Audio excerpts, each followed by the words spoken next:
What's up, ladies and gents?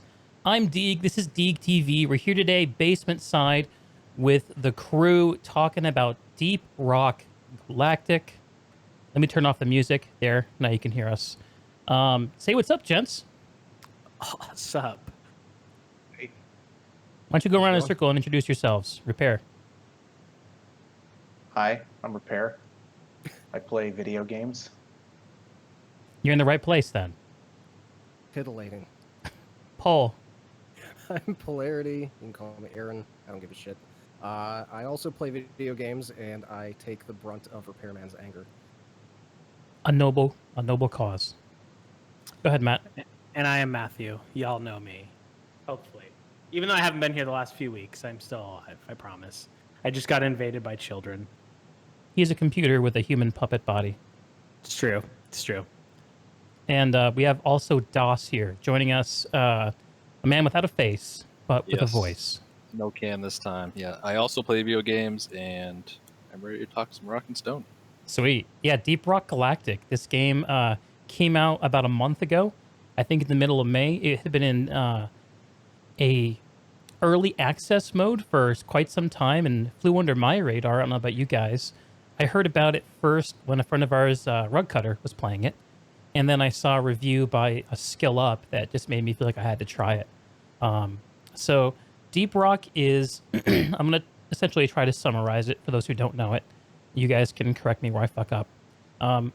You can think of it as, it has like the 4-player co-op shooter action of like a Left 4 Dead, for those of us who remember what that is.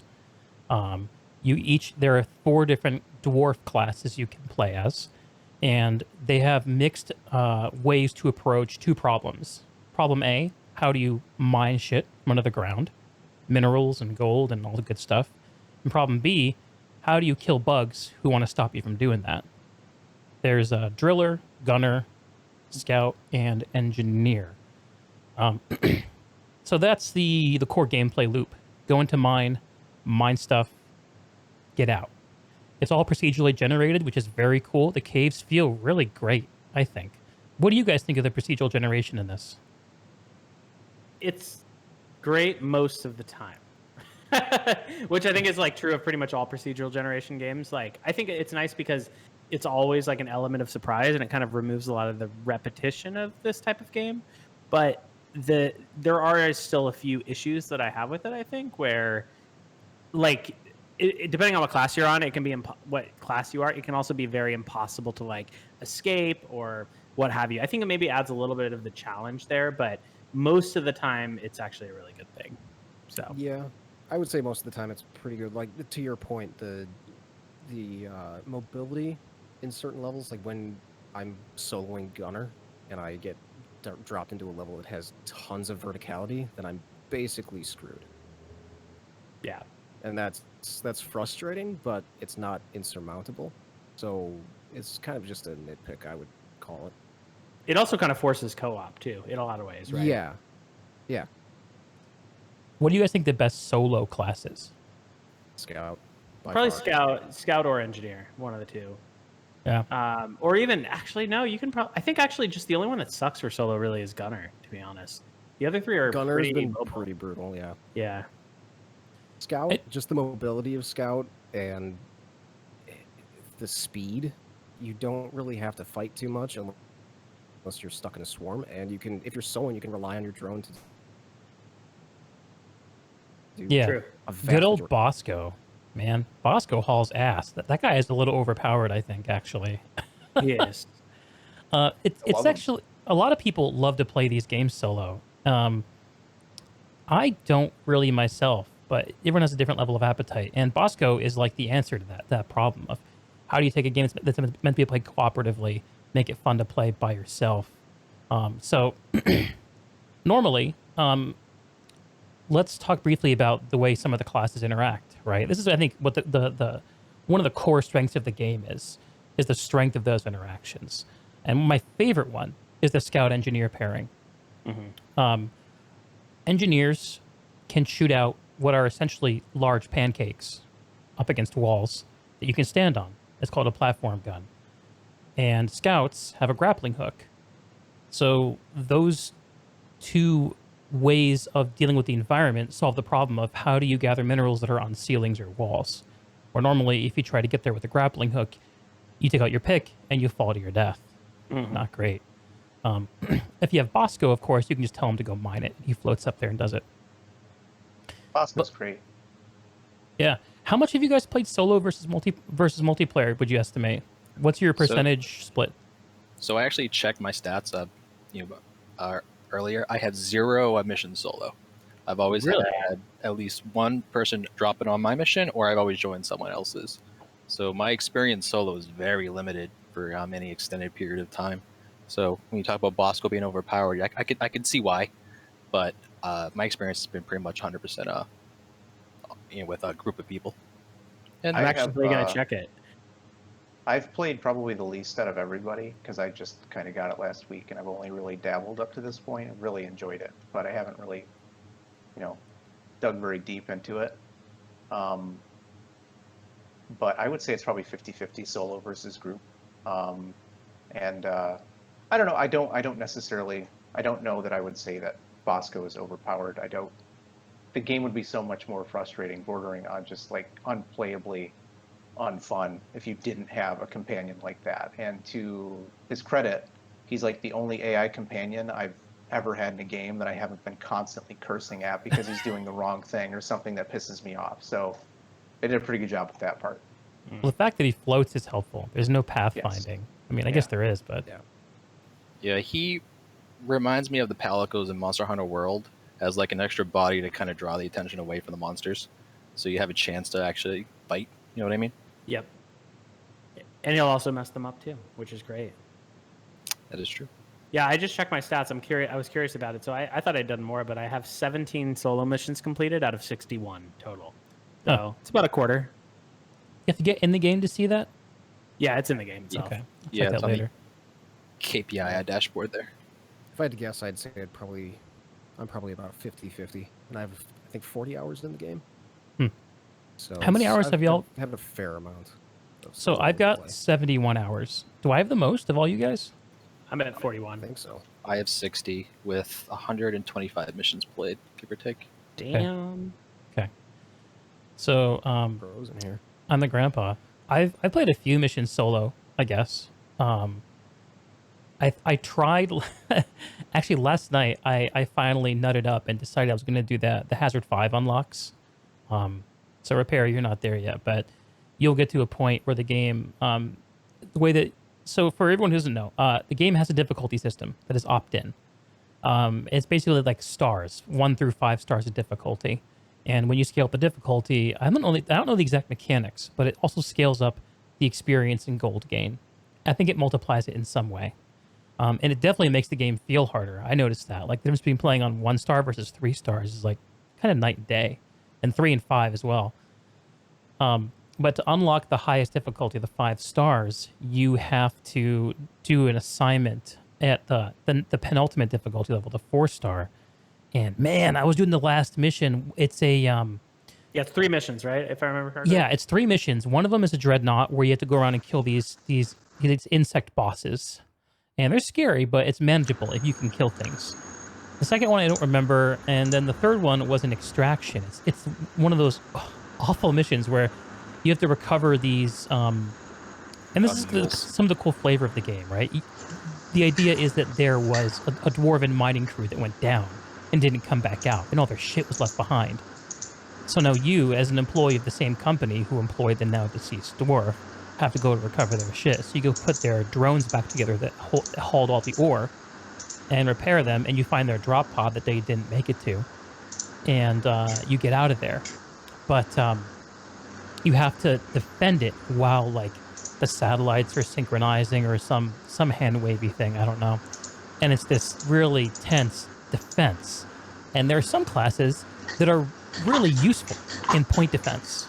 I'm thinking of the Engineer driller. specifically, yeah. Engineer is great because you can put up 1 or 2 sentry guns. You have the proximity mines. Great tools. What else is good? It's really just those 2 for the point defense. I guess Gunner can be okay too. I think Gunner's great. Yeah. Gunner's great for Gunner's locking down big targets like oppressors and Praetorians. And they have the bubble shield.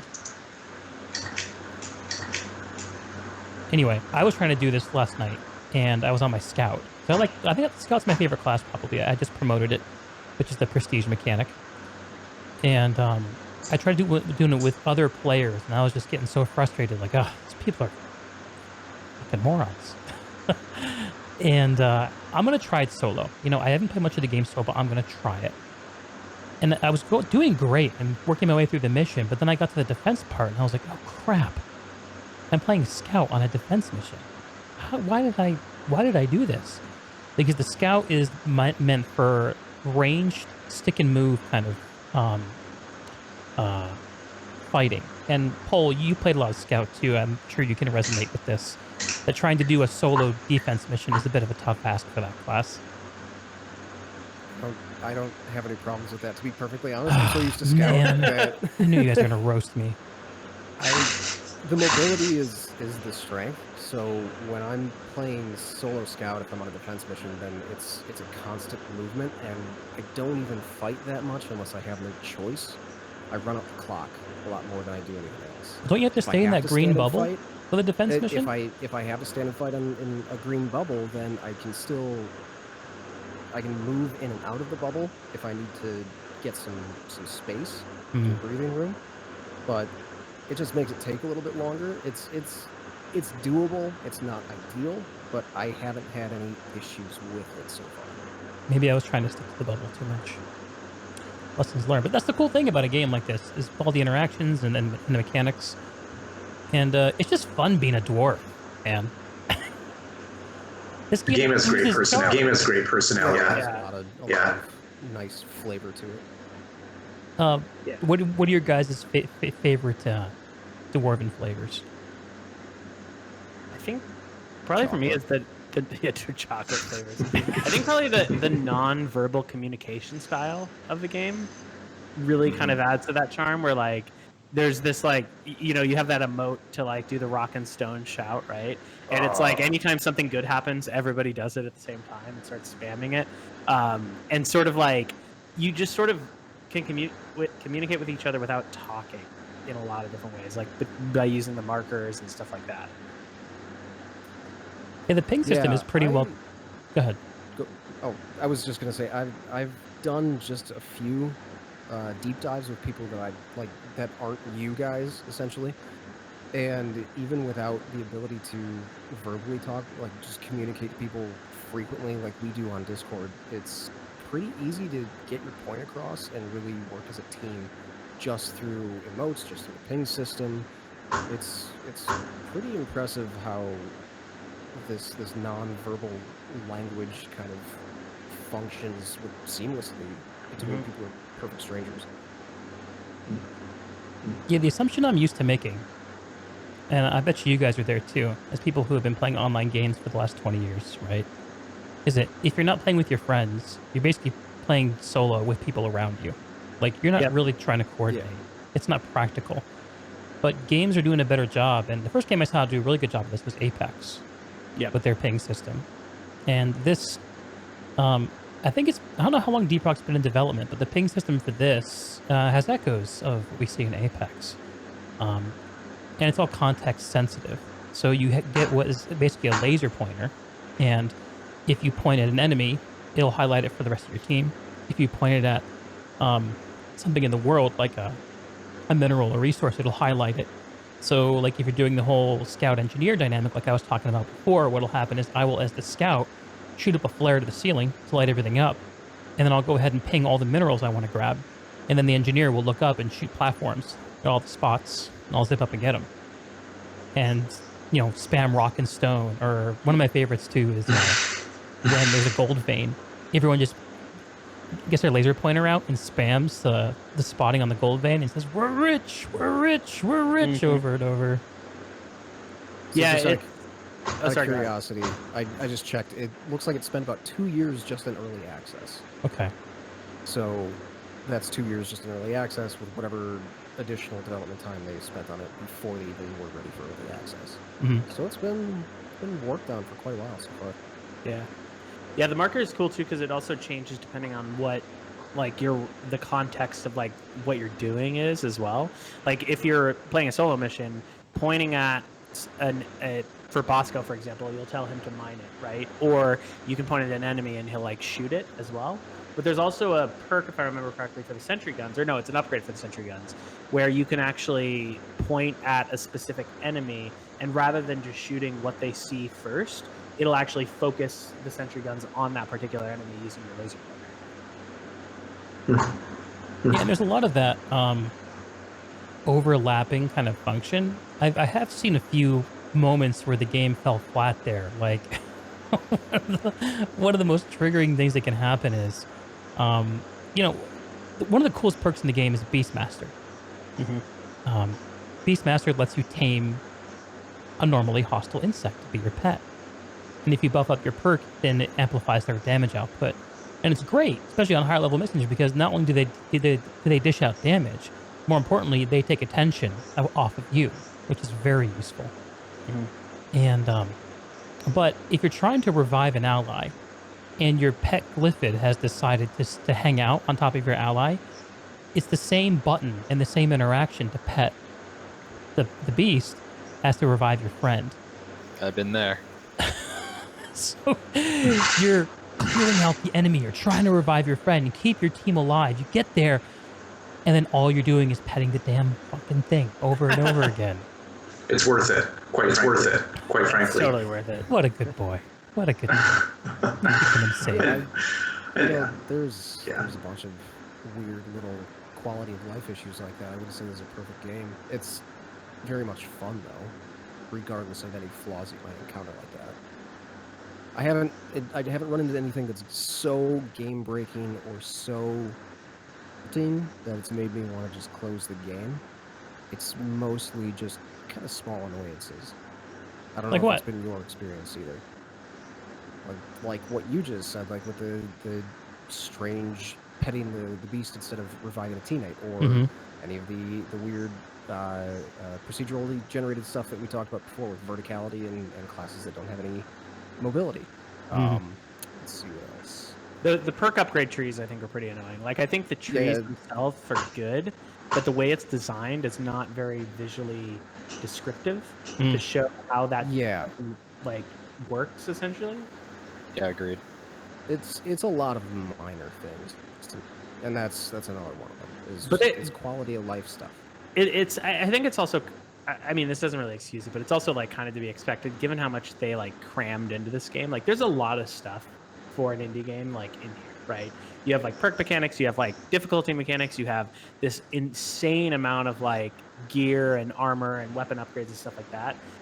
I'm hoping, and I feel pretty strongly that they're probably going to fix a lot of these weird little things over time, because it's been out for what, like 4 weeks officially, something like that.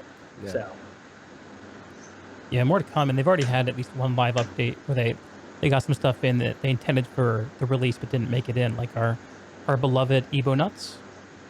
Those were added in the post-release update. Thank God. Thank God. Seeds as well. Can't forget about gunk Ooh, seeds. those gunk seeds, man. Slap around. I saw a huge cluster of 5 of them all next to each other on the ceiling today. Oh, that's dirty. And you were like, that reminds me of last night. Bet you that stinks. Yeah. So the perks, thought that I had on that is, I wonder if that part of the game might not be getting as much attention because it's something you just go through once. Like, I've been surprised. I'm 70 hours in and I have almost all the perks unlocked. How are you guys doing with your perk trees? It's almost an afterthought now. Yeah. Because I have all the perks I want, and the other ones I have to unlock, I'm probably not going to use. Yeah. The thing about unlocking perks, and like there's a bunch of stuff that I do on weapons as well, like the weapon unlocks, where I just unlock them just so I can get the skins, even if I'm not going to use them necessarily. So this goes back to the RPG type stuff in the game. So we've been talking a lot about the actual core mining experience, where you have the loadout you went into the mission with. That doesn't change once you're in the mine. But once you actually get extracted, you end up back on the space rig. You're in this floating space station above this mineral-rich whatever, Hoxxes IV, I guess is what it's called. And you can set the mods on your weapons. You can change the way your characters look. You can select your perks. You can unlock new cosmetics. What am I missing? You can customize the way your pickaxe looks. You can drink beer. Drink beer. Drink beer between kick missions. Which Very that's a important. very Monster Hunter-y mechanic as well. Yeah, but not as Theatric. I don't know. That Monster Hunter mechanic was so charming at first, the food, but it became so annoying to me. Yeah. It's, It was very slow. It's so much to Oh. track and to keep track of. It's such a Yeah. overly wrought system, I felt like. Yeah, you can save certain meal types to help that. And you can also skip the animation too. You don't actually have to watch it every time for like.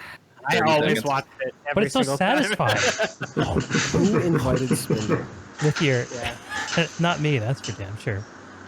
The boring game. Well, it could be, boring is kind of like making holes in the ground. Maybe I think- would have gotten Stitch I think- on.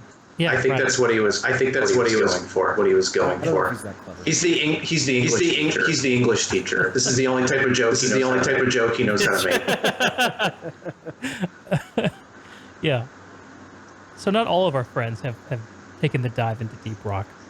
But for those of us who have, there's progression of each of your individual classes up to level 25. Then you prestige, which the first time you do it unlocks your second active perk. And then after that, each prestige is just kind of like a cosmetic bragging rights thing. And then there's your overall player progression, which is based on your account, which I think the only thing it seems to affect is it'll grant you access to higher level assignments and higher level cosmetics. But I don't think there's anything else with the player level that seems to matter. In any So case, I was actually gonna ask a question. Because you're talking about perks and the upgrade trees and everything like that. I know there's new equipment. Stuff that you can get. So again, as the person who's probably played this the least out of everyone, when it comes to games like this, you have these perk trees and everything like that. You ultimately get to the question of builds and everything like that. How do you feel the build diversity is in the game? From my perspective, as someone that's only unlocked a little bit, it doesn't look like you can really modify truly unique characters with some really, really like outrageous, cross sections of perks and gear and stuff like that. But I also don't really have the experience to really have an educated opinion on that. Unfortunately, with 40 hours in, I think that's kind of my experience so far too. Okay. Yeah, I've gotten a bit of diversity in there now. I have a couple of loadouts set up already for solo play versus like group play as well, for the engineer at least. And like, it does actually work out pretty well. I sense though, and again, I only just did a promotion so far, but like, I do believe that the Forge unlocks a lot of that stuff. What are they called? Overclocks or whatever? Like that Yes. also expands Overclocks. that capability quite a bit. yeah, so Overclocks and the Forge is a whole discussion of its own. But before you get there, the only expressions of build diversity are kind of minor tweaks to your weapons and tools and the weapon choice itself, because each class has a primary and secondary weapon, and there are basically two options for primary and two options for secondary. So like with the driller, for your primary, you can have either a flamethrower or a cryo cannon, as an example. But within those actual weapons, there don't seem to be a huge amount of variations. I have actually tried to do some research on that question about builds, and there are some YouTubers out there who are doing build spotlights where they kind of will show their perks and then just play a mission. Yeah. But it doesn't seem to have the involved build craft that you see from other games. One of the things I like to compare Deep Rock to is actually Warframe, which I'm not sure if anyone other than me and Polarity has actually played that game. I played it a bit. Yeah. Oh, you guys played it a bit, okay. But Warframe is also 4 players. It's also co-op. It's also built on procedurally generated missions to grind loot and stuff. And it has a lot of the same high-level kind of bones that Deep Rock does, but it seems to, like, Deep Rock took a much more mellow approach to build possibilities compared to a game like Warframe, where Warframe I think is an example on the complete extreme of that spectrum, or maximum build choices, where they can't stop making choices for the player to make, to the point where I don't know. My thing with Warframe, and y'all can chime in on this, is that there are too many choices to make in Warframe, and there's so many choices that they stop being important. Yeah, they also, Warframe is interesting too because they focus so much on the vanity side of things, more so, whereas I think there's a lot more depth in Deep Rock to the gameplay mechanics itself than Warframe had. Like Warframe just felt like shallower in that regard. Well, But Warframe's then- depth comes from statistics, That's yeah. Don't you dare talk about Warframe that way. and actually, Warframe is deep to a fault, I think. Yeah. Yeah, so I'm afraid to admit this. I have like 600 hours in Warframe. I've got like 300, so There's Go on. so I don't know. There is a lot of depth to Warframe in terms of I'm struggling to word this right. You have access to every possible weapon in the game. You can build weapons in different ways. Your melee weapons, you can customize certain weapons like the Zaws. You build whatever combination you want based off of different parts that you craft and then combine together. There's a ton of customization in that game in terms of weapon loadout and what Warframe you choose for a given mission. The Warframes themselves all have unique, well, more or less unique ability sets, and that is a massive part of the customization as well, without any kind of perk unlock system. So, I mean, I'm trying to find my way back to the point here, but Warframe feels like a totally different animal to me than this Yeah. game. Warframe, like the similarities end at 4-player co-op for me personally. Mhm. This feels much more like a Left 4 Dead, a Monster what else Hunter are- too. a Monster ties in Hunter. quite a bit. So there's elements that I think they share, but I think that Warframe to me is not the greatest comparison. I would generally stick with comparing this to a Left 4 Dead type game where you do have objectives, you do have requirements to meet in a mission. Maybe there's a little bit more in this versus Left 4 Dead where it's just get from point A to point B in one piece. But the PvE aspect of it, the co-op aspect of it is very similar to me. That feels like the Mhm. closest to me. I like. And there's I feel like I always want to classify this a little bit as a roguelike, but it's not. I think it's just because of Dwarf Fortress and the dwarf connection, and that's some weird mental thing I have going on. There's nothing roguelike about this, but it feels like that, maybe because of the procedural generation aspect of it. Mhm. But there's no permadeath or anything that really gives you any high stakes. It's hard to classify this. Yeah. The Yeah, reason I like to unique. compare it to Warframe, I think, is because it feels so different, despite on paper matching it in some ways. Yeah, And I can see that. I'm gonna. So, I have a whole like rant in me about Warframe that I'm not gonna dig into. But I think that one of the things that this, for me, really distinguishes this game versus Warframe is the choice to not expose the progression curve of Deep Rock to a cash shop. There's no way to buy progress in Deep Rock. Right. Whenever you see Well- somebody do something or have something, with the exception of a few skins, right? There's the supporter skins and the, but those are easy to identify. Everything you do in the I mean, game Warframe is comes also from a playing the free game. to play game though. Right.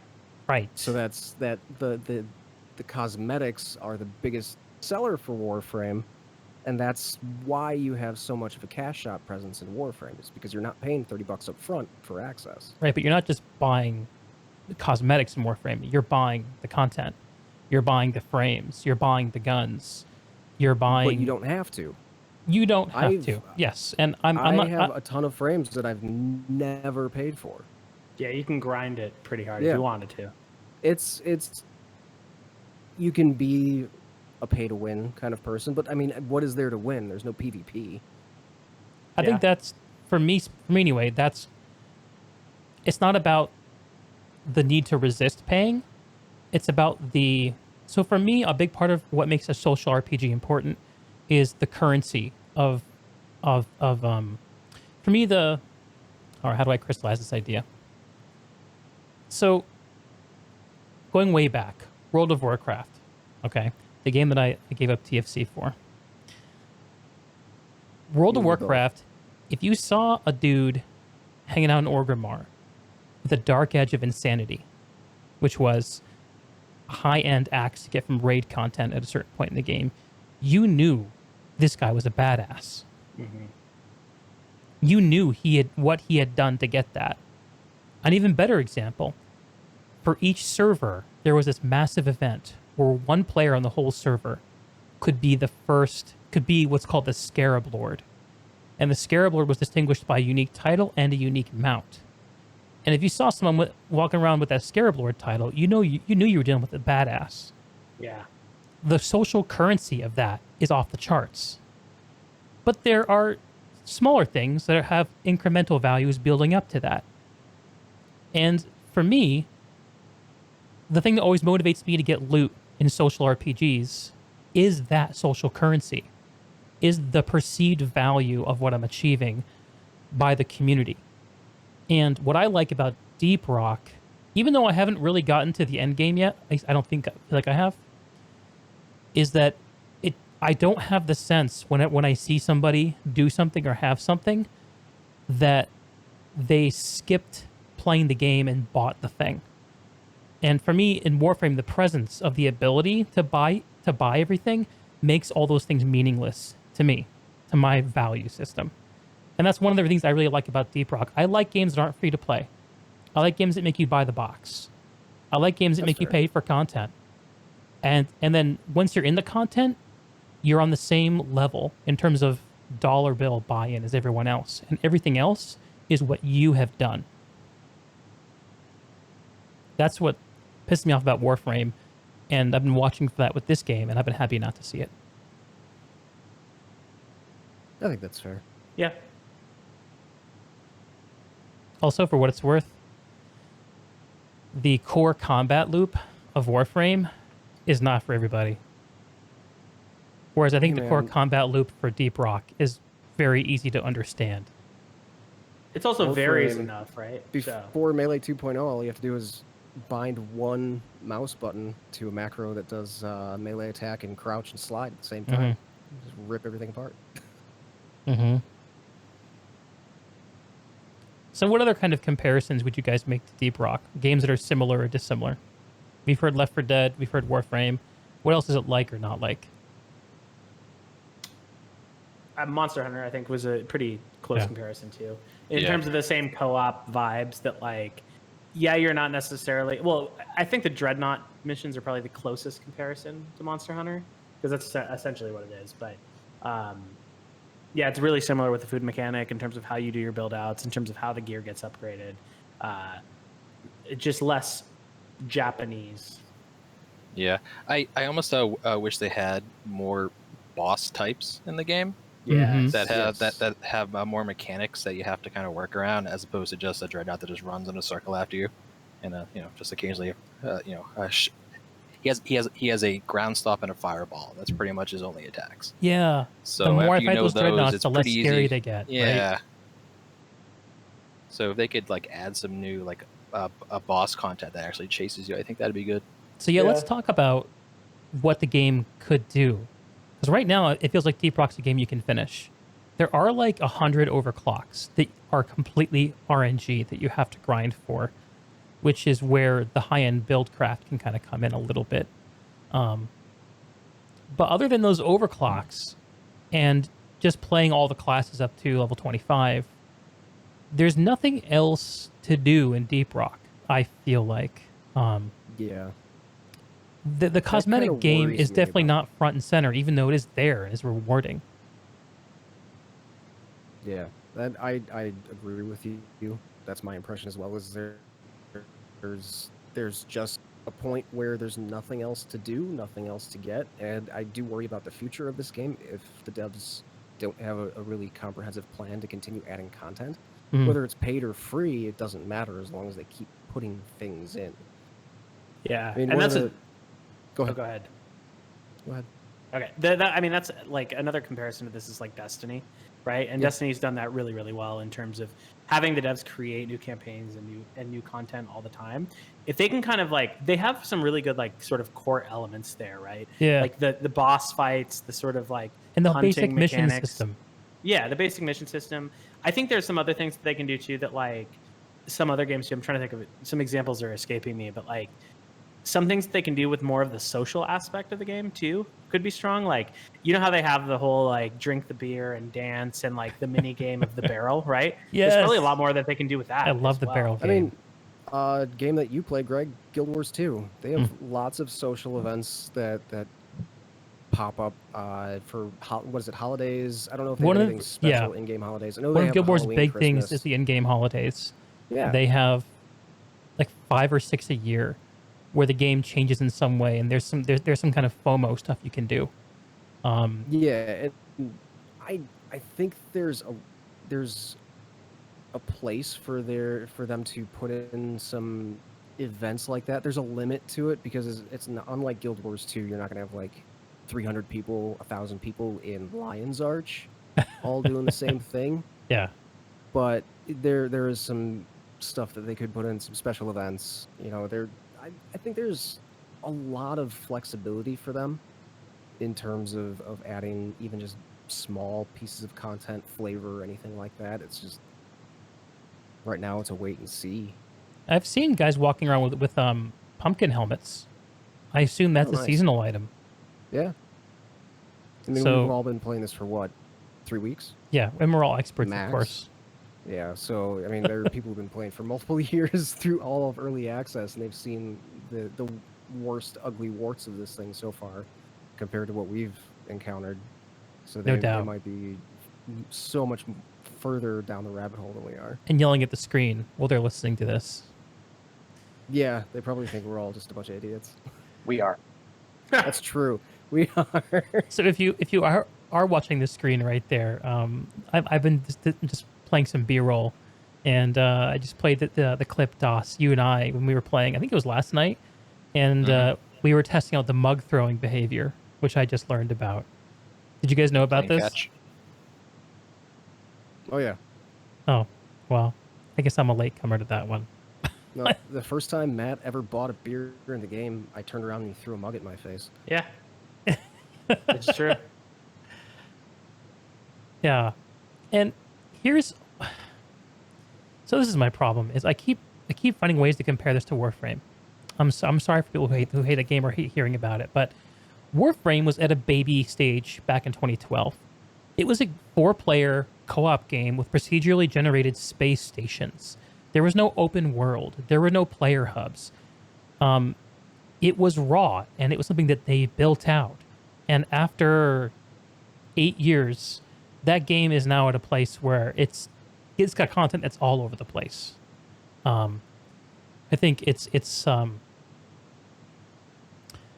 and a lot of it arguably a bit far off from what people might, well, at least from what people who don't like the Warframe formula would want to see in a game, which is a self-reinforcing statement. But anyway, Deep Rock has some choices to make.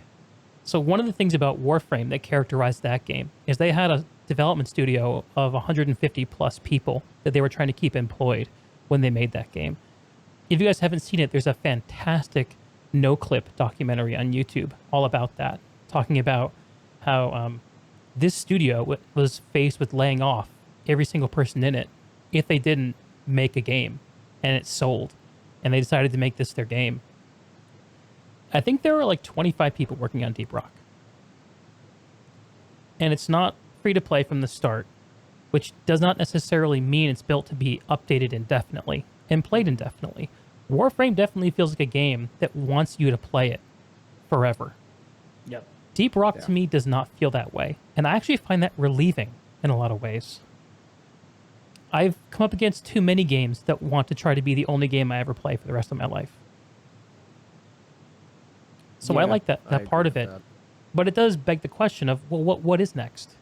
More Dreadnought type bosses, more objectives, more gunk seeds, probably some more biomes. We can expect that, more cosmetics, maybe some more weapon choices. I've been reading some developer commentary around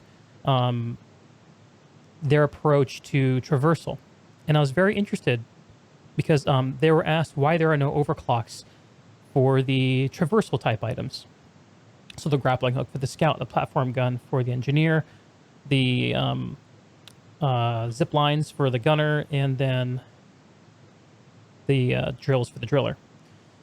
And their statement was that they considered those to be core components of the gameplay loop, and they didn't want to screw with them too much. They wanted those interactions to remain relatively stable. So that kind of tips me off that, okay, we probably won't be seeing a lot more traversal types in the game. Because what's really missing? What tools are there missing for getting around a mine that we don't have right now? Maybe flying? Like a jetpack dwarf? Yeah, jetpack maybe, but still, like you can get past that with the scout engineer combo. Yeah. In those scenarios, right? So That and scout and hover boots, you Yeah. basically avoid all fall damage, and do Thank kinda God for hover crazy boots. shit. yeah, I want to drive a little car, hop in a little dwarf mech or something like that. yeah. Like a little dwarf tank. Yeah, that'd be pretty. Make sure you And that put in a feature request. Maybe be able to with hop into devs those for the mechs car. that like that. So there's a mech boss in the game that you can defeat, and after you defeat it, then you can repair it, and it'll be a part of your team basically. It'd be cool if you could like hop in there and just kind of Yeah. drive it around, Yeah, Yeah. pilot that little thing. Yeah, for sure. Yeah, and that's like adding a flying dwarf, adding a mech dwarf. That's a very Warframe-like approach. Is we grow our game by adding to the amount of things in it, and we give a way for players to either grind for it or pay for it. That's the Warframe formula, right? I don't think we know what the Deep Rock formula is yet, and I'm insanely curious to find out what it is because the It's release one part offering. rock and one part stone. You guys heard me when I was doing the social media blast before the podcast. I was looking for just a quick image of Deep Rock to show people.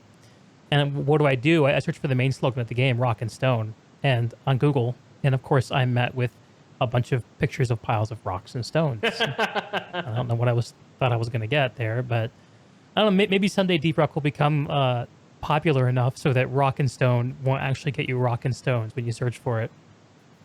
I think or it to would get be, their own beer. That'd be great too. Yes. It could be an interesting thing to see if they could open this game up to modders as well, to see if there's some like other gameplay opportunities. Like one of the ones that I thought of that would be an interesting mechanic is like an escape map sort of scenario, given the procedural generations, right? So like if you can actually like procedurally generate a map where you actually have to like find your way out, that could also be interesting because that's already a mechanic of the normal game types, Yeah. right? But Yeah. if you just amplify it even more. Yeah, the Morkite missions, where Yeah. your job is to go get minerals, and then you end up, 200 meters away from where you started, and then the extraction pod comes in somewhere, and you have 5 minutes to get out. I remember the first time we did that, thinking like, "Oh my god, this is amazing!" But much like the dreadnoughts, the more you do it, It gets the easier, less yeah. the less amazing it is, and it kind of calls back to me. And sorry, Warframe again, the feeling I had in Warframe eventually, where it went from being, "Oh, this is such a cool like Space Ninja game," to I just have to bullet jump through the entire mission to keep up with all of the power crept players, just so I don't slow the mission down. And all I'm doing is spending the whole mission just trying to go fast enough, and I'm not engaging with the objectives at all. The alternative is just to play solo. And Polar, maybe you have a retort to that, but this game No, doesn't it's all feel bullet like that. jumping all the time. Yeah, and it feels like you're not playing the game in Warframe. It feels like the game plays you a lot of the time. The only Warframe missions that aren't really bullet jump heavy are the ones where you are defending a stationary objective. Right. That's it. And those are the ones people farm for experience and stuff, Yep. And which in have their own those- degenerate interactions. played since Melee 2.0, so it may be different, but at that point, when I was still playing heavily, it was basically just you slide and you melee the shit out of everything. Hmm. Warframe Yeah. is such an interesting game to me too, because it's still insane how it's 7 years old now and it's still growing in players. There's no too. way it's still growing. I feel like it's taking It a is. downturn. No, I checked on Steam charts just now Really? to make sure that I didn't misquote myself. Maybe Um, it's just been on social media, but like, so at the risk of making this a Warframe episode, they came out with their last major expansion in 2018. I want to say that's Snow Planet Fortuna. Yep. And they had hoverboards, and it was cool. But the hoverboards ended up being useless because there was a superior mode of transportation that everyone used. What's the quote by the guy who on the Civ 4 dev team who said, "Given the opportunity, players will optimize the fun out of anything." Warframe's a good example of that in a lot of ways, I think. But and then they announced that space combat expansion, which became Empyrean, which seems like to me like it's kind of flopped. Yeah. People aren't gaga over it, even though the concept is so good. But that's just my view from the outside.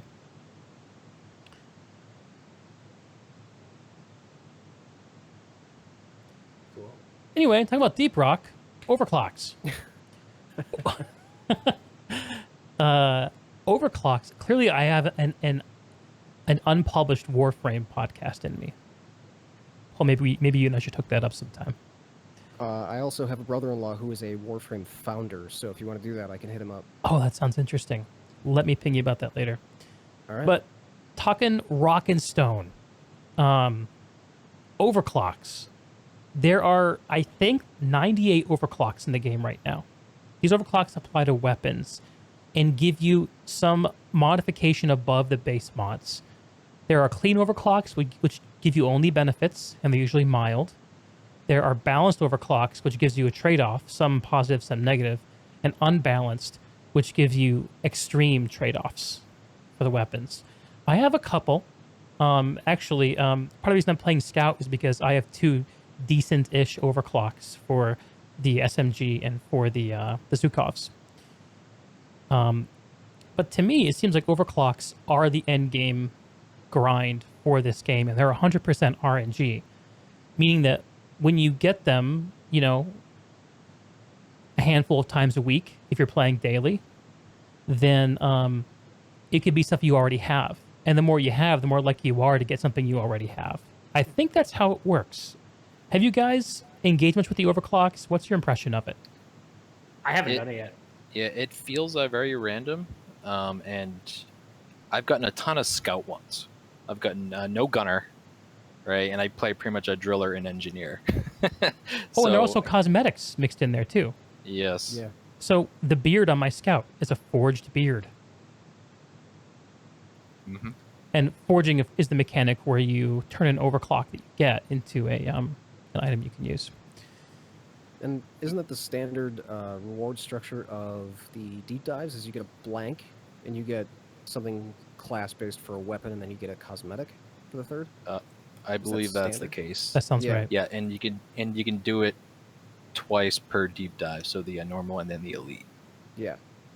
And then you can trade in your blank cores in the actual missions. There's a certain event The machine that events. allows you to right. cash it in. Yep. Right. And those are that also is also random. RNG. Yeah, I would agree with your assessment. I feel like the overclocks are the end game aspect of this. I just don't see... I don't see myself wanting to grind for every single one of them. That was I my don't either. question. Are you guys going to grind I- for him? No. And I thought I read, and I don't know if it shows, I was trying to confirm it, like you can get the same one twice. Yeah. I don't...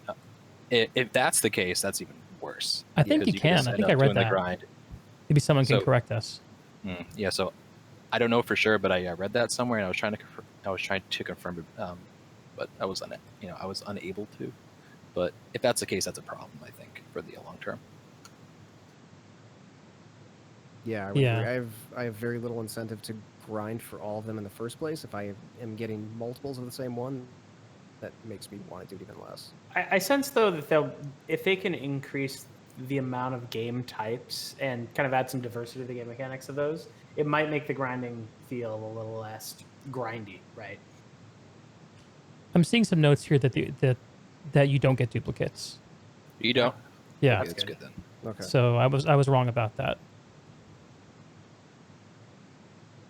Well, I guess crisis averted then. Yeah.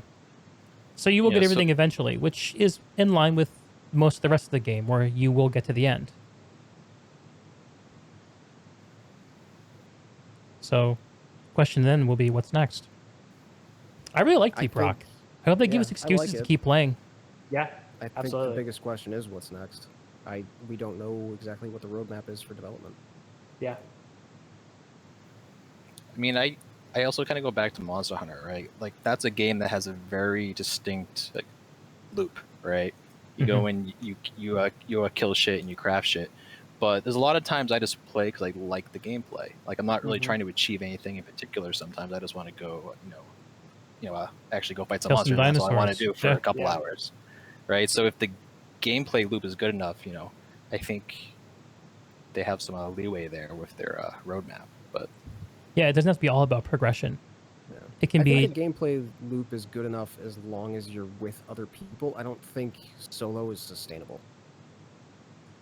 What I about think that play is much stronger. what about pubbing with randoms? That's never a draw for me in any game. Me too. I would say in my experience of pubbing, like I said, I've done all my missions essentially with at least one other person. Is 95% of the time it's fine.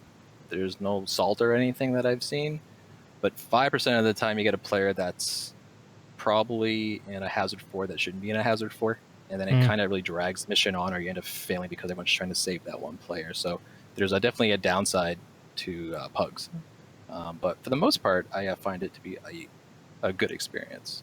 I think having it not be free to play also helps with that a lot too, because I sense that if it was free to play, that sort of like negative pubbing experience would increase significantly. I mean, that's a common curse of free-to-play games. It's true. It's true. Yeah, that's Except for why. Valorant. That's part of why I love about playing paid games. Here in my 30s. I'm talking about Valorant. Valorant. That's the game Spindle would like to talk about, I'm sure. Hell yeah. Different episode. No doubt. Okay. Well, what have we not talked about with Deep Rock? The music is banging. Oh yeah, the music's amazing. Yeah. I love that you can actually buy the FLAC files and just blast them, like straight from Steam. It's great. Wait, it comes in FLAC? Yeah. Oh, shit. Yeah. Pulling up That's some PCMR shit right there. my wallet. Yep. That made me tingle. Yeah, the music's fantastic, and it seems like they've added some new songs to it lately. I think with the last set of updates. I did read that they had to take a couple out because of potential copyright issues, but they added a few in. So, Huh. yeah. So, Did they sample something or? I don't know. That's strange. Yeah, it seems original. It's weird. Although they're the bar songs are quite evocative of specific songs at Yes, times. for sure. Oh find. yes. Yes. Which I think is to their credit. Like the bar is very charming. The whole jukebox and the bartender mechanic, the little leprechaun you can smack up. All those little interactions that they take the time to make, all feel really good and make you feel like it's a game that you wanna hang out and spend time in. And I'm surprised how much time I spend just hanging out on the rig, spamming rock and stone and drinking beer when I play this. It's always fun as long as you're playing with as long as I'm playing with you guys, even occasionally with puppies. Yeah, so if I'm trying to play with a puppy and I have a good group, everyone just typically will leave after the mission. I wish there was like an incentive to maybe stay as a group if you had a good run, to kind of keep Like a it multiplier going. or something. You know what I mean? Yeah. Yeah, like A multiplier so I think would that's be excellent for that. yeah. So I think if they had something like that, it would help, get people to get more into it, I think, as you go into harder missions. Like I did my first elite deep dive after a normal mission with a group of 4. And the guy's like, "Hey, do you want to try to lead deep decks? We did so good in the last mission, and we ended up just one-shotting it." So, I think something like that to help get the groups to stay groups. Help encourage that. Good. Yeah. I Yeah. think that's something that could, not just work in a pub setting, but also with your friends. Like if you get a really, really good streak going and are just racking up experience really Oh, quickly. yeah. Like, Oh there's yeah, also no, an yeah. added degree of, importance to what you're doing because you don't want to screw up. You don't want to lose that. You don't want to be the that guy who streak. breaks up the group. Exactly. Yeah. Yeah, personally for me, that would be incentive to just stick around for that one more mission over and over again. I would definitely stick around for multipliers. That would be Yeah. great though. Like I mean, it's kind of, I don't know, it's kind of manipulative, but it's manipulative in a fun way, I guess. Makes Well, it a yeah, little bit more Isn't intense. Yeah. That's how they're all designed. Yeah. You gotta I get mean, that it should be. serotonin spike. Exactly. I watched one of the YouTubers who does these videos about game design talked about how developers can help steer you towards, they can either carelessly put you in a situation where it's encouraged to optimize the fun out of it, where if they give you an outsized reward for a part of the game that's not very enjoyable or for a very rote interaction, versus making it rewarding to do the things about the game that are fun. And I feel like that kind of idea of having a consecutive mission multiplier with the same group just encourages you to engage with already what's good about it. It's being a dwarf with other dwarves in space. Yeah. And also Yeah, maybe like an Overwatch style endorsement system where you kind of are prompted to be like, hey, you're a great zipliner.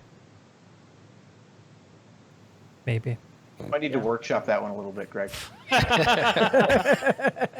I don't prepare for these things. I think one of the problems too is that you typically have to take an assignment, and then you have to follow a set a list of missions. So I think a lot of the times I'm dropping out of groups because I want to make sure I go on that next mission, and the group might not go to that mission. They might choose a different path.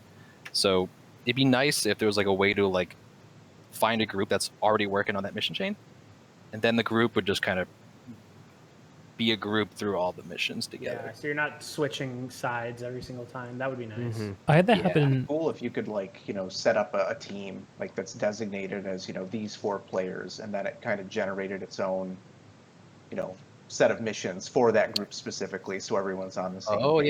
yeah. Like a group assignment. Mhm. Yeah. I like that idea.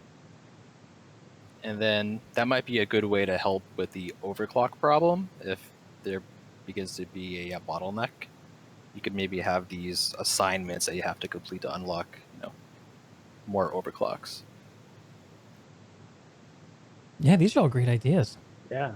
We should Except for the get the dev team to pay us. zipliner endorsement, that was a bit of a dud. You know, Tried. we can present all of our ideas to the dev team and enjoy when they tell us we're all stupid. I'm sure as 50-hour players, we've had a bunch of ideas that they've never thought of. Oh yeah, plethora. So speaking of repair, you're the in terms of hours put in, you're the baby among us.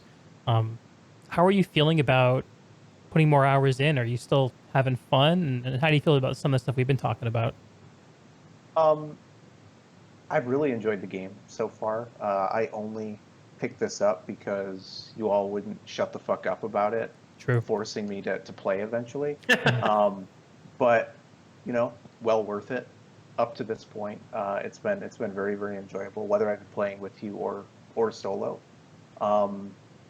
We've talked about the gameplay loop, and I think it's great. I think it works really, really nicely. One of the things that I really, really appreciate about it, and it has, comparing it to Left 4 Dead again, kind of that background anxiety, because there's a horde that's coming up, but you don't know when exactly it's going to be, but that's kind of driving your actions. Like you want to hurry up and get this next thing done, whether it's like actually finishing the mission or mining one more like vein of ore or something like that, and get yourself in a spot before that horde comes through. And the playing with your, again, your anxiety, like that's always kind of in the back of your head. I really, really like that. And as a result, I think it's paced pretty well for the most part. I would say something about that has been not quite disappointing, because I've mostly been playing on lower difficulties. Like I've done some Hazard 3s for the most part. I think I attempted a Hazard 4 and we were promptly wiped like immediately with a couple puppies. But one thing I would say is about those hordes is a lot of the times they seem very samey. I know there is some like variety to the types of hordes that you can get depending on like the biome and things like that. But for the most part, it's grunts. And the grunts are fine, but they're not particularly engaging, and I also don't find them particularly threatening. Yeah. So, and maybe that's something people could speak to. Like if hordes come up in like a Hazard 5 or something like that, is there more likelihood to run into some really, really like big bad enemies that come through with some more frequency? But for the most part, it just seems to be, they kind of spawn out of the ground, they, suicide into you for about, 2 minutes or so, and then you just kind of get on with your day. But I think, just that, again, that kind of loop and that ramping up of the anxiety as you get closer to the horde is really, really nice. I also really appreciate it when, you're ending the mission and there's that countdown clock to, the pod taking off, or you have the 5 minutes to actually get to, the escape pod wherever it lands in the map and things like that. That's also something that I find a lot of fun. Those are things that are particularly effective with me. Anytime that like there's a clock ticking, for me personally, like my anxiety just shoots through the roof, and I get like super engaged with it at that point. So I really enjoy that as well. I like it. I like the game a lot. At this point, there's nothing I've seen that would ever make me think like, okay, this is going to be a main game for me. Like this is going to be one that I know life only for like the next couple weeks or something like that. It's always going to be something I kind of play on the side. But again, very new into it. I don't think that's necessarily a bad thing. Like you were saying, Greg, not every single game needs to be one that, you dedicate your entire life to. But for that purpose, for something that's fun to play on the side, I think it's really, checking a lot of boxes for me. I'm enjoying it a lot more than I thought I would. Yeah, I'm also thinking about one of the things you mentioned about the enemy design and the hordes. It seems like the melee enemies especially are quite simple in their design. There are some interesting flying opponents, like the one that will pick you up and carry you off. That's fucking scary. Yep. Even the acid spitters just pelting you from the ceiling where you can't see them. If you don't have a scout with you, that's very difficult to deal with. But yeah, the grunts, even the Praetorians, once you learn how to deal with them, are a little samey. The oppressors are scary, but I'm having a feeling that once we all get fully upgraded dwarves and know what we're doing, oppressors aren't going to be a problem either. The exploding monsters, I think, are the most annoying. The big ones. I forgot what they're called. Bulk The ones that- detonators. Yeah, bulk detonators. And then I had that weird thing happen the other day, which I think I sent you guys videos of, where the bulk detonator exploded into gold. Like I'd never seen that happen. Crassus detonator. Oh, got it. Yeah, I'd never even seen that monster in the first place, and then it exploded into gold, and I We're had to rich. spend 45 minutes mining all of it. Those are actually much better solo because Bosco just tears through that shit. Yeah, Yes, he was does. able to pound through it pretty quickly. I had to reset him a few times, but it worked out. Yeah. Yeah. I don't know if there are any other like subclass detonators, but Crassus is one that I look forward to. I've only seen those. Yeah, actually, the little explodey guys are the scariest ones to me because they don't make any noise at all. Yeah. And they're just so quiet. Yeah. tapping you on the shoulder and being like, "Splody, splody," and then you're dead. Yep. I've had a couple audible gasps while we were playing Greg, where all of a sudden I'd turn around and one of those would be right in my face because I did not hear him sneak up on me. Yeah. So this is one of the other complaints too, is that the audio engineering doesn't seem to be quite there for spatial audio cues. I don't know what it takes to make that happen. Matt, we've talked Yeah. about how good Hunt is Hunt is amazing. For at that. giving you information through your ears. And this game seems like it would severely benefit from that. Yeah. Yeah, I've noticed that as well. I tried 3 different pairs of headphones and I could not get like decent accuracy for directional audio. And Yeah. even when the cues are there, you hear a grunt. It's like, what? Where? Huh? It reminds me of Doom 2016, a game that had the same problem. That awful imp whale coming from everywhere and nowhere at once. There's been many times I've been trying to find like a helmet in the wall or the ground, and I just can't tell where it's coming from. I just know it's we close. ran into that the other night. And I was like, is where it we up? were Is it down? I have no idea. we were digging for like, it felt like 5 minutes, and then it was just like literally 1 foot above our head, but there was absolutely nothing that would make you think it was above you. Yeah. I guess the one thing is it would make finding things like batteries a little easier, but I don't think that's a big deal. Just make them quieter. Yeah. Yeah. That Ghost Ship, fix your audio. It would help. Yeah, I think so too. And in terms of like, I don't know, the game is very atmospheric. You know, we talked about the soundtrack, which is great. It has Very a Stranger very, Things. yeah, it's got, the game in general just has a really nice kind of like feel and environment and style to it. And I think better audio, better directional audio would really kind of, again, kind of ramp things up to the next level. Would make you a little bit more kind of hyper aware. That paired with, you know, higher difficulty missions and stuff like that, that becomes really, really important. So yeah, that would be a huge improvement. Yeah. What kind of events? Go ahead. Oh, no, never mind. It's relevant. What kind of events would make it great? I was gonna change topics, and just talk about the question of what will make us want to come back to this game, because we're going to get to a point. I kind of feel like I'm going to be getting there in probably a week or two. I'm guessing once I have a very well understood weekly gameplay loop of I do my deep dive, I do my elite deep dive, I do enough missions to get the machine events to do my forge unlocks. So I'm gonna do that a couple times, and I'm gonna probably be like, I think I'm done. I don't care enough about the overclocks to grind them anyway. Maybe we as a group will hop in and do the deep dives, once or twice a month, which would be really fun. But I'm asking myself the question of, once we get to that point, which is foreseeable, what would pull me back in? And I don't think more gunk seeds is going to do it. I think one of the things for me personally, and I was kind of alluding to it earlier with my question about the build diversity, thinking of a game like Diablo 3, which I have pumped an ungodly number of hours into. Part of the thing that keeps me coming back to that is, talking about that grind and that build diversity. Like, I need one more piece of gear that will enable a completely different play style and a completely different build that allows me to use completely different abilities and things like that my current build doesn't let me do. And it looks like it's a lot of fun to play.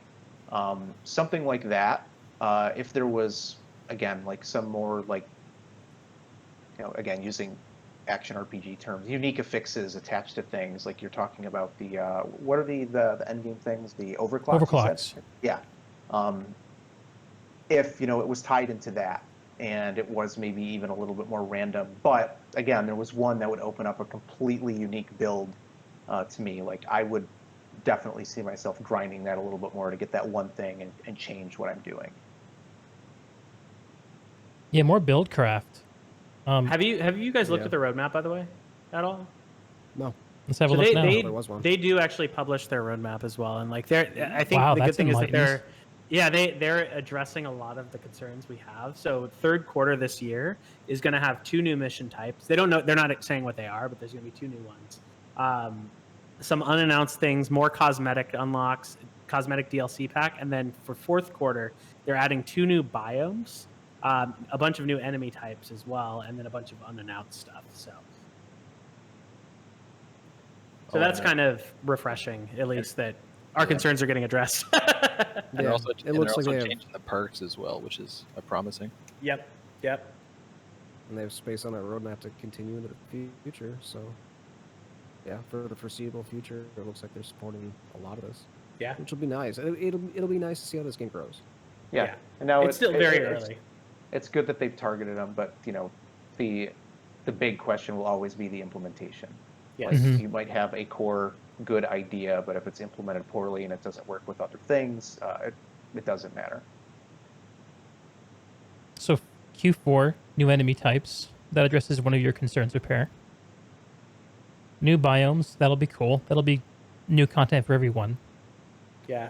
But I kind of feel like you have to tie some kind of progression to it to hook some folks in. It might, like, if they just told me that I can play the game in a grassy field, I'm not sure if that would be enough. I'd need a grassy field armor unlock to go with it, you know?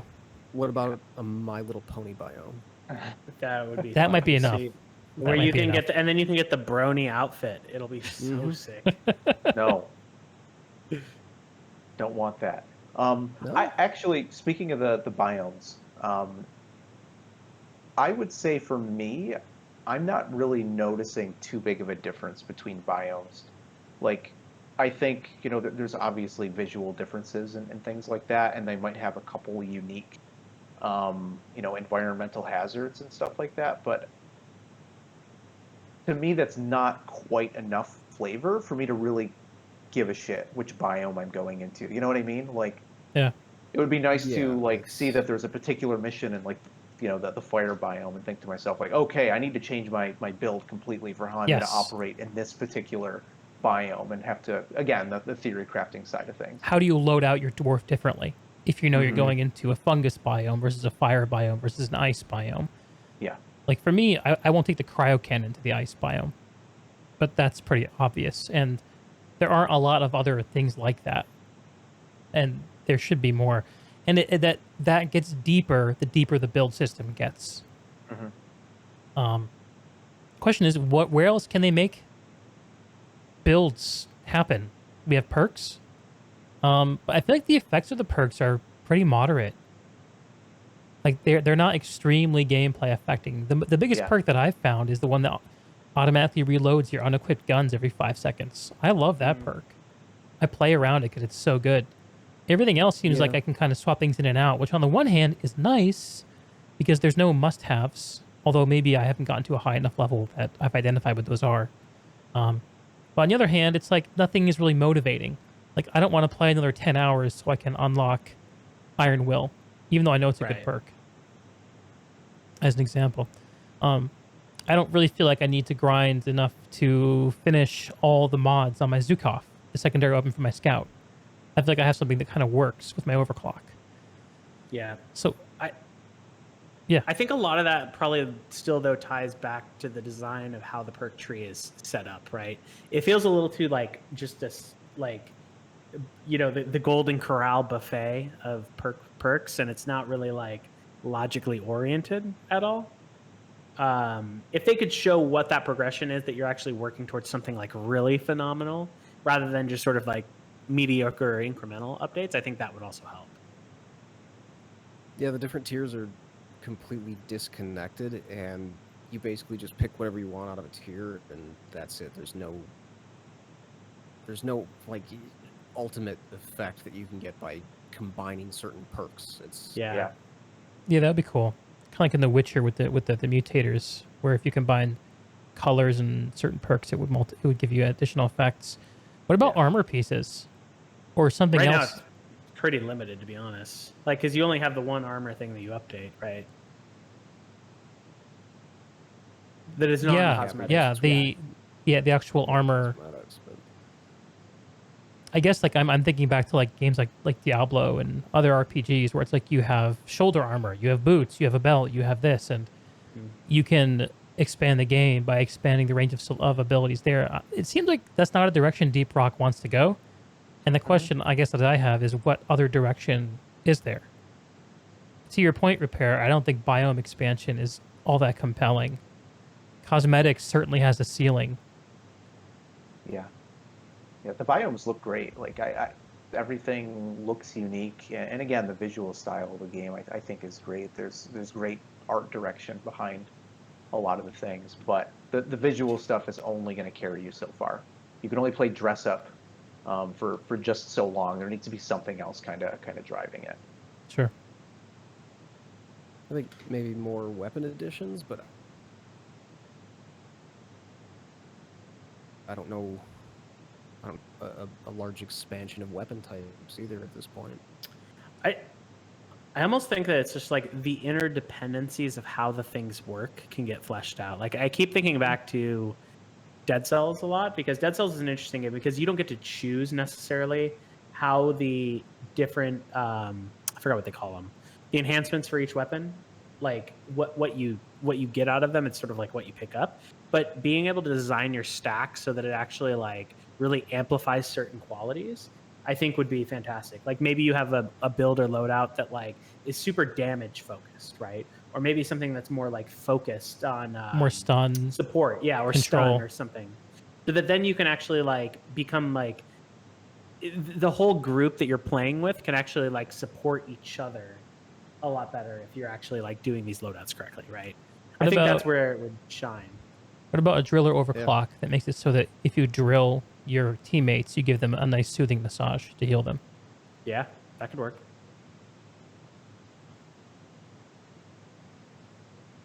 Yeah. Well, we'll just have to got wait and nothing see, for I that. guess. We kind of know what we're going to see for the rest of this year. There's not a year's worth of content here, so I kind of feel like I'll be checking back in over the holidays to be like, what's going on with Deep Rock? But I'm loving it in the meantime. Yeah. Maybe now the time is the time, boys, to wrap this up. Maybe let's do a round of our final thoughts, and we'll sign off. I am planning to actually play some Deep Rock after this. If you guys want to stick around and play on stream, everyone's invited to do so, of course. Yeah. I could Although play one of you will initially, have to too. leave because there's only 4 dwarfs in the mission. True. Or we can split it up. We'll figure something out. But before we get there, let's do final thoughts. I'll just go clockwise around the overlay. So start with repair. So again, say it for the third time here. I'm the person that has the least amount of experience. It's something I've been playing on the side with a bunch of other games I've been dedicating more time to. For me personally, who was looking at this as more of like a casual thing to play on the side, it's been great. I've really enjoyed it. It checks a lot of boxes for me of things that I like from a gameplay standpoint. So that's really nice. I mentioned it at the beginning that just the personality that the game has is phenomenal. All the little details are just really a lot of fun, and it's just a lot of fun to play with friends. I really can't say that part enough. The amount of dumb, stupid things that happen, people getting themselves in really silly situations and getting themselves killed, it's always fun. So yeah, I mean, if you're looking for something to potentially play on the side and you are interested in that kind of gameplay loop, the horde Especially if you have a style, posse. yes, if you have a posse. People for who sure. pay for games. Mm-hmm. Yep. Yeah, I would say if you're into that kind of thing, and again, you're looking for something maybe not to totally mainline, but to just dabble with a little bit, I think this is a really good game for that. Excellent. Polarity. Yeah, I mean, I think Repair covered a whole lot of the things that I would like to say about this game. I think there are a lot of really good systems in this game. They don't all necessarily work together flawlessly, but they work together pretty well in the current package that you get. And it's not a game that I'm going to dump 600, 700, 1,000 hours into like I have in some other things, but it is definitely something that I thoroughly enjoy playing with people, especially people that I know. Solo is I could forget about solo for the rest of my life and never care, but playing with you guys, playing with people I know is extremely fun.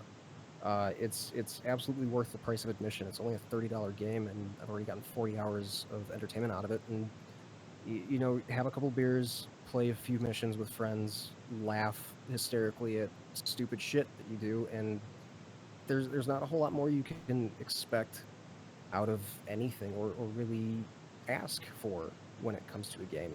It's entertaining, and that's all I really want out of a game nowadays. You know, I can jump in for a mission or two and have a great time, and this fits the bill. Yeah, Great. I agree. Matt. Yeah, it's one of those games, just good vibes all around, right? Like, I'm only really playing 2 games right now. I'm playing this and I'm playing Valorant, completely polar opposite ends of the spectrum, and it's nice to like get super. Well, I guess I'm also playing Call of Duty, but I'm not counting that because that's just more of a little normie thing I do on the side. But Shameful secret. the shameful secret, yeah. But like, it's nice to get all like super tilted in Valorant and just get like really fucking pissed off, and then go and relax and just mine some rocks. So, Amen to hell that. yeah. Das. Yeah, I'm loving the game. You know, I've already put a good chunk of hours in. I can see myself putting a lot more in. It's fun to play in just a random group or with you guys. So, you know, at some point I'll hit a wall, but I don't see that wall coming anytime soon. So, a big recommend on this one, and especially for the price. It's hard to argue. Yeah, Rock and Stone, man. 35 one bucks. other thing, Greg. Mm. I forgot a very important thing, and if that is, if you don't slap the dice, you're a bitch. Get off Yes. the True. team. This Quit is the true. game. Funnel those Slap dice. the dice or Do get it. off the team. Put up your Slap hands, the dice or guys. get fucked. Touch the dice. Okay, I'm the only one doing it. 2 gigabytes, Yeah. 35 bucks. I'm 70 hours in. I'm probably going to put in the same amount before I get bored. And like you guys said, it's not going to be a replacement for your Valorant, for your PUBGs, for any of these big AAA games that are trying to grab your whole life by the balls, for the World of Warcrafts, whatever. But it is an awesome game to play with your friends or not. And yeah, we're going to go play some right now, I think. Good vibes all around. Yeah. Anyone want to give some shout outs to wrap up? Pimp anything you're doing? I'm not doing anything. Yeah. You're retired. You're doing extra nothing compared to the rest of us. Extra nothing right now. Well, okay. If you want to see more of this, twitch.tv/geektv. That's where you are, unless you're on YouTube. If you're on YouTube, you know where my YouTube is too. We're on Discord too. Come say holler. And you can find links to that everywhere. We'll be back in a few minutes to play some Deep Rock. Rock and Stone, dudes. Rock and Stone.